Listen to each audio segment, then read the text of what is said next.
East to waste. हमेशा से north के कुछ कल्चर एलिमेंट्स साउथ से में मिक्स हो मिल घुल मिल जाते थे, और साउथ के कुछ एलिमेंट्स आपको नॉर्थ में, ईस्ट के कुछ वेस्ट में, वेस्ट के कुछ ईस्ट में, ईस्ट के कुछ नॉर्थ में, है ना, ईस्ट के कुछ साउथ में। तो उन सब के कुछ कुछ एविडेंसेस आपको वहाँ की जो लिटरली बुक्स हैं, जो लिटरेचर हैं, उनमें देखने को मिलेगा, उनकी लैंग्वेजेस में, उनकी भाषा में। तो people who used to live at that time, उनके कल्चर में देखने का थोड़ा थोड़ा ग्लिम्स आपको देखने को मिलेगा। This is what they have said. ठीक है, तो बोला है ना यहाँ पे कि यहाँ पे जो इंडो आर्यन कल्चर, सो इंडो आर्यन अभी मैंने बताया ना कि people who came from the central Asia से, जो नॉर्दर्न साइड में आए थे, वहाँ पर आपको देखने को मिलेगा there are certain, they speak a थोड़ा थोड़ा मुंडा लैंग्वेजेस के बारे में देखने को मिलेगा। And there are certain terms which were used, जो सिग्निफाई करते हैं यूज़ ऑफ कॉटर नेविगेशन के बारे में।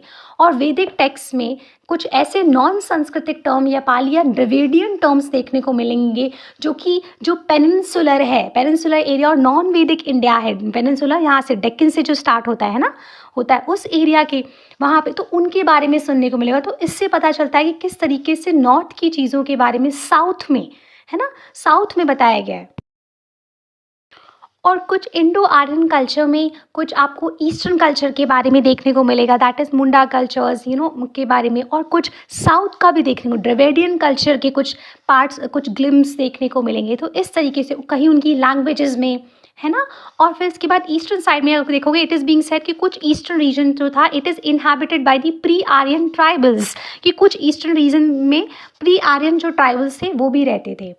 तो दे यूज टू कंटिन्यूसली वहाँ पे, तो they also contributed some to their society. उन्होंने भी, हर जो ट्राइबल्स आई है, सबने अपने अपना थोड़ा थोड़ा कॉन्ट्रीब्यूशन देखने को मिला है। So this is how it said कि किस तरीके से there was a remarkable feature of our ancient Indian culture का देखने को मिलता है, which is a commingling of the cultural elements from the north and south. Now read this paragraph. अब इस तरह पैराग्राफ को आप देखें। A remarkable feature, see this paragraph, a remarkable feature of ancient Indian culture has been a commingling of our cultural elements from the north and south and from the east to west। लिखा है ना कि सबसे best feature जो ancient Indian history का देखने को मिलता है वो ये है कि किस तरह से नॉर्थ साउथ और ईस्ट टू वेस्ट की कल्चरल एलिमेंट्स एक दूसरे से मिले थे। Now just read this line, Aryan elements which are equated with the Vedic and Puranic culture. अभी बताया ना मैंने नॉर्थ में, दैट पैराग्राफ जो आपने पूरा भी देखा, मैप में मैंने एक्सप्लेन किया था ना, उसी मैप में सेम वैसा ही है कि Aryan elements are equated with the Vedic and Puranic culture of the north and pre Aryans they speak a Dravidian and Tamil culture of the south. अभी एक्सप्लेन किया था मैंने। However many Munda and Dravidian and other non Sanskritic terms occurs in a Vedic text, है ना। कुछ मुंडा और Dravidian और non Sanskritic terms आपको वैदिक टेक्स्ट में देखने को मिलेंगे, which was written 1500 to 500 BC। और वो